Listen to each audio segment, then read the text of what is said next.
The Dead Sea Scrolls have created a greater revolution in religious thought than the announcement of the Darwinian theory. Their full significance is little appreciated. They prove that Christianity was an outgrowth of Essenism, that the true early Christians were Essens, and that the founder of Christianity taught doctrines held secret among the Essens for centuries before the dawn of our era. They show that the teachings of Christianity antedate the birth of Jesus,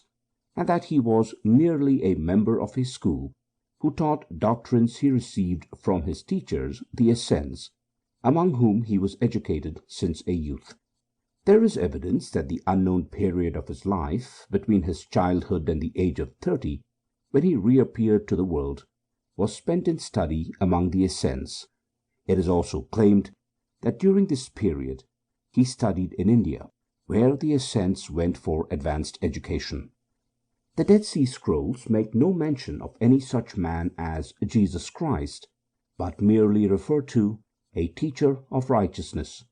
There is proof that Jesus Christ was a creation of the Roman churchmen who convened at the Council of Nicaea, held by Roman Emperor Constantine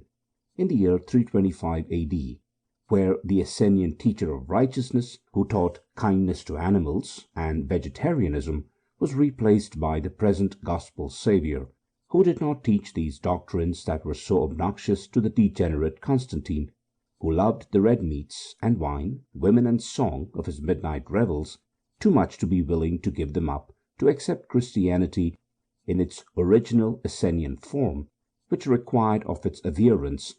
that they give up the eating of meat and sexual indulgence.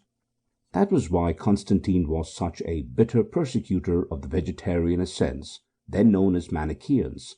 turning his soldiers on them, who carried them off to the arena to be devoured by hungry lions.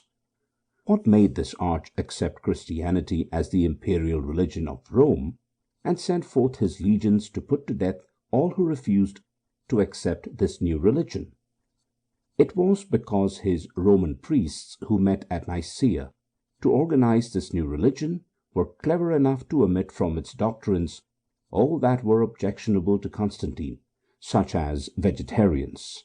continence as a natural physiological practice,